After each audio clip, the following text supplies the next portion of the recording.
Sip your coffee, morning bright, ideas sparking, coming to light. On the mic, sounding tight, problem solved, day and night. Every day, oh yeah. Modern problem solvers, here's your groove. Step by step, watch us move, feel the beat, take and groove. Modern problem solvers, in the groove, oh yeah.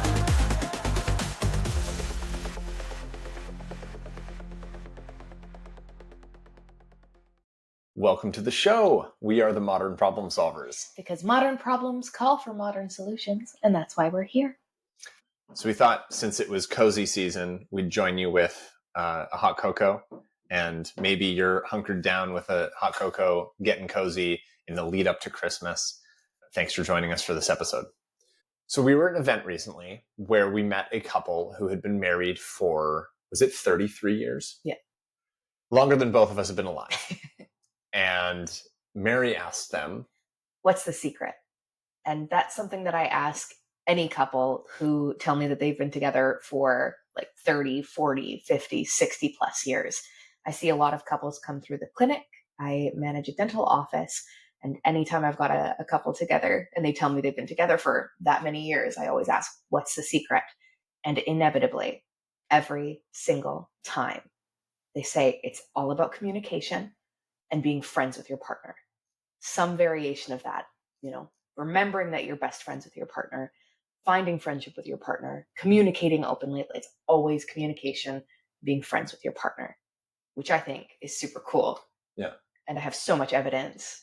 I can't give names, but I have so much evidence of all these couples who have said the exact same thing. And it makes me think, because often when we're sharing our story with couples we know, it comes up that we started as friends. And I think we both agree that that's a phenomenal way to go.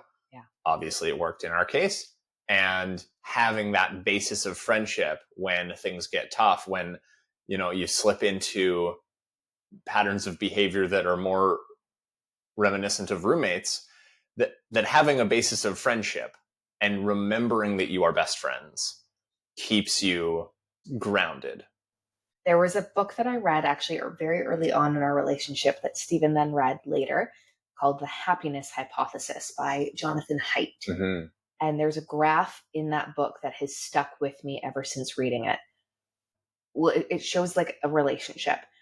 And what happens right at the beginning of a relationship is that you have this huge spike in serotonin, oxytocin, and dopamine. Your brain just lights up like a freaking Christmas tree. And that's the phase of a new relationship where you are head over heels in love. You can't stop thinking about this person. You want to be around this person all the time. You're thinking about marriage and forever with this person. And you're thinking no one in the history of the world has ever been as in love with somebody as I am in love with this person. You're quite literally crazy in love on a neurobiological level. But inevitably, you cannot sustain that level of hormones in your brain, and there is a drop. And so the graph shows this huge spike and then a drop. And the drop is where couples who haven't built a foundation will usually break up. They'll think, oh, because I'm not as in love with them anymore, it must not be, the thing, or there must be someone else who I'm going to be more in love with who will keep me at that level. But the answer is no. Your brain just physically can't sustain that. But then the rest of the graph shows just like the teeny tiny peaks and valleys of a long-term relationship. And like that spike is the tiniest portion of the graph. And what you really want is to get to the point of the long, sustained relationship, the committed, you are communicating, you still love this person. Like that part of the relationship, that's where everything amazing happens. And that comes from a basis of friendship, remembering that your partner is your best friend and committing to them and recommitting to them over and over and over again. But it's not like there's not hope for people who weren't friends first, is you can develop that friendship in your relationship.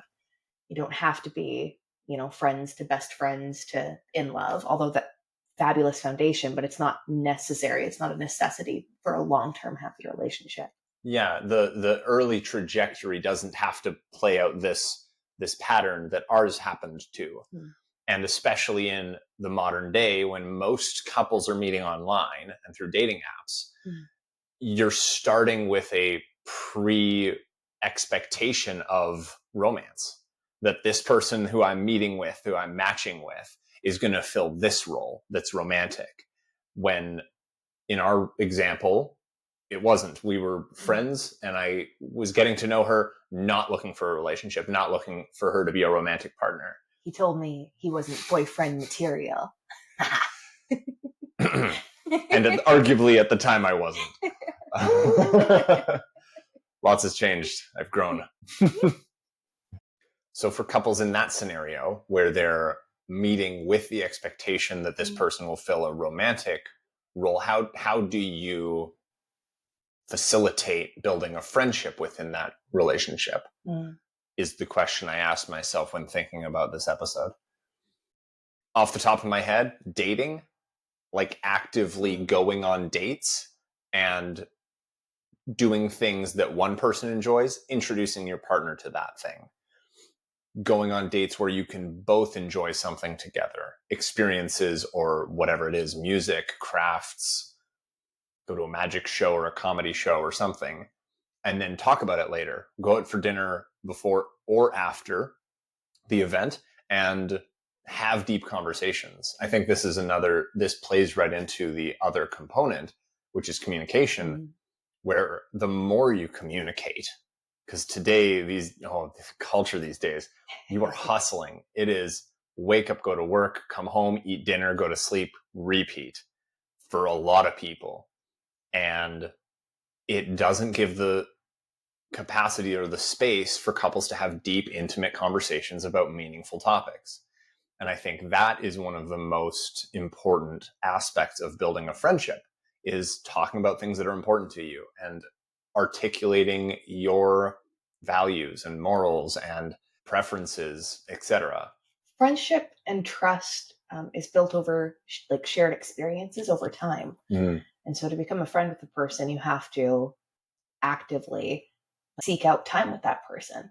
And friendships in general, which we've found it is kind of difficult in where we live in Vancouver to make that happen, particularly if the person lives across the bridge, because we're on the North Shore. It's so hard to get down there unless you have things that you're going for. I made a friend during the Run Club series that I did in the summer, but I haven't really talked to her since because she lives on the other side of the bridge. And because I'm no longer going over there once a week, we don't really chat anymore. It just is what it is. So it's work to develop that friendship, which actually might be a plus if you're starting out from a dating position, because you want to spend more time with that person, you're interested in them, and so you're going to make the effort at the beginning, which can help develop that friendship. Yeah, there should be that interest in becoming friends with the person, as opposed to maybe the goal at one point might have been just progress in the romantic sphere, which it's a nice way to put that. Kind of shallow, but I get it. I've been there, and goals change, but when you remember that the goal is a long-term, if the goal is a long-term, sustained, lasting, decades-long partnership, then the tactics change. Absolutely. Gotta remember your goal. Absolutely. Communication? Communication. I mean, we talk about communication. I think we've brought it up at least every single episode, and we'll probably continue to do so for the rest of time, because it is the key. The key. It's the secret. It's the secret. That's what all the couples tell me. It is the secret, is communication. What about communication do you think is the secret? Having it. Doing it. Participating in it. Yeah, just communication. Do it. The reason I ask. Yeah. One of the reasons I asked is a lot of couples communicate, but the way they communicate causes more fires than it puts out. The Four Horsemen is an idea created by the Gottman Institute. So John and Julie. Yep. Yes. Nice. John and Julie Gottman. Nailing it. So the Four Horsemen are red flags in a relationship that, if they're consistently seen and used in said relationship, can potentially lead to a failure and a breakdown. They're called the Four Horsemen for a reason. Yeah. They are bad omens. Yeah. like Four Horsemen of the Apocalypse for anyone who didn't get that reference. Now you do. And for those of you who got it, but who also like things explained, you're welcome. What are the Four Horsemen, my love? War, famine, pestilence, No. and John, death. He rides a white horse. No. Oh, sorry. Relationship. The Four Horsemen of relationships are... Pestilence has been changed to pollution, since we don't really suffer from pestilence nowadays because Really? modern medicine. Yeah. Oh, that's so cool. I had no idea. Yeah. Anyway, modern day. Modern day. You got to update these ancient ideas.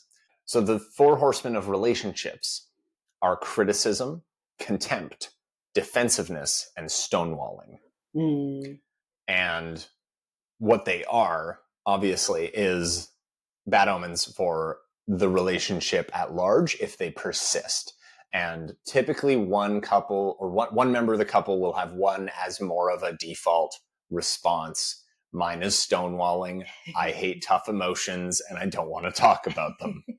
It can be tough to break these neurological patterns because we got them from our parents. Sorry, mom and dad. We got them from our upbringing. They were typically infused in the mode of parenting that we were familiar with and exposed to. So criticism is attacking your partner's character or personality rather than addressing a specific behavior. So instead of, hey, I noticed you didn't take out the garbage, you say, you never take out the garbage. Or, why are you so lazy? Right. Why are you so forgetful? Yeah. You're so forgetful. You never remember to do this.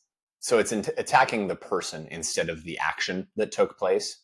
That's why a lot of the books that I've read regarding relationships recommend you to state facts. You didn't take out the garbage. That's a fact. You're lazy is a criticism. And you never do anything good for the household is just unnecessary. Yeah, it's just, not great. The second horseman is contempt, and that's conveying superiority through sarcasm, cynicism, ridicule, or mockery. And the Gottmans, they refer to this one as the most destructive.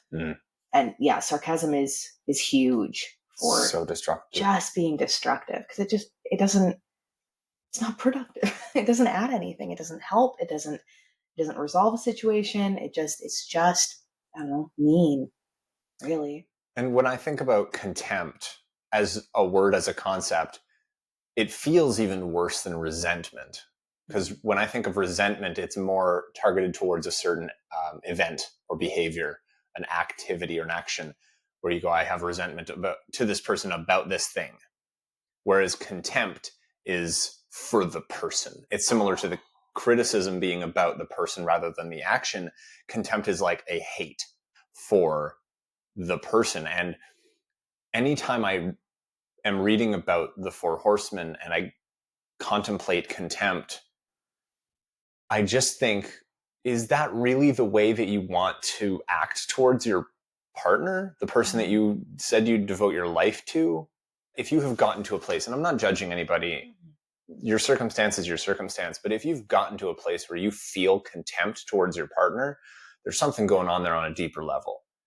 I know in your best moments that you wouldn't want to feel that way. And so I would just encourage you to contemplate where those feelings are coming from and find a way past them, because that just feels so corrosive. And like you said, John Gottman says it's the worst of the four. Even though stonewalling cuts off communication entirely, and with contempt you're still communicating, it's so corrosive. Yeah. It's just like the idea of feeling contempt for this person that you chose, that you said you loved. Oh, it just breaks my heart. Yeah. It's a hard one. The next one is defensiveness. And I want to bring this one up because that's my default. Yeah, is defensiveness. Not all the time, but when it comes to situations of heightened emotions, if I'm going to fall on a habit, it's a habit of defensiveness. And that's self-protection, which you either get through playing the victim or trying to shift the blame somehow. It's also not great because it puts the other person either in a position to also get defensive or to feel like the bad guy all the time. Well, it just isn't productive. No, because it just isn't. And as you were saying that, it caused me to remember that when you get defensive, I have a tendency to stonewall. If I'm making a suggestion or offering something that I might want you to change, and you're getting defensive about that, and I feel like I have no options, no way around your defensiveness to help you hear what I'm trying to say, then I'll just give up. And when you want to talk to me about the thing that you're getting defensive about, I just stop. Stonewalling. What is it, my love? It is shutting the door on communication. It's withdrawing from conflict, usually from feeling overwhelmed. I can tell you from experience, it's when I don't feel like I have any outs, any avenues of conversation, of ways to get around your defenses, I just stop. I just am like, nope, okay, I'm done. We'll come back to this when we're both a little more even keeled and level tempered. No? No. Okay. We get to right. That place, though. We do. We get to that place. But yeah, when you just shut it down, it's not logical. It's not a let's come back. I'm trying to make myself look better. When I stonewall, it's actually because I'm saying, let's take a pause on this conversation and come back to it when we're both a little more level-headed. Sorry, I didn't mean to call you out. You totally called me out. I did call you out. I love you so much. I called you out because I wanted to say how we've both been growing in that area. Yeah. You very rarely shut down and refuse to have or continue a conversation anymore. I could not remember the last time that you did that. You're way more willing to stick with the hard emotions and to get through it, to find a place of resolution. Even if sometimes it does require us to just take 5 minutes and you go do the laundry and I do the dishes, and then we come back and we're like, I'm sorry. We both end up just pouring apologies into the other person. Oh my God, yes. Okay, so we're both forgiven. Yeah. Great. We're good. We can get past it. Yeah. And we do. We both, I get defensive, you get stonewally, we separate for a bit, and then we come back and I go, I take responsibility for this and this and this and maybe this and this. And you're like, okay, hold on. Like, it was also a little bit me here. Yeah. Yeah. We've grown so much in those areas, which I'm really proud of us for. And not to sound like a broken record, but I do think it has a lot to do with our understanding and study of the topic called no free will. Because when you get all up in your head, you're thinking with one brain. And when you take a break from the conversation and go do something else, a different method of thinking comes forward. And you end up remembering, oh, right. In my case, I remember Mary's not my enemy. It's the problem, mostly my behavior in the moment, that's the problem. And she's actually the person I love most in the world and want to make happy at all costs. And so then I come back to her and I go, that was weird. And I was weird. And now we're good. Yeah. And it just is. And there's no need to assign blame. There's no need to dig up why we thought what we thought at the time, because the self that we were at the time doesn't exist anymore. We talked about this in a previous episode. We always do a weekly executive meeting. And in that meeting, we have our relationship check-in. And that's kind of the place where we can bring up anything that happened in the past week that stuck with us, with like a miscommunication or an argument, or just something that wasn't done or was done that was still sitting with us. Mm-hmm. But because we handle everything kind of when it happens or soon after it happens, we don't often actually have anything to talk about at that check-in. Because once it's dealt with, it's dealt with. We forget. Like, I couldn't tell you the last time we had a disagreement. I mean, I don't want to sit here on this podcast and think about it, but off the top of my head, I have no idea.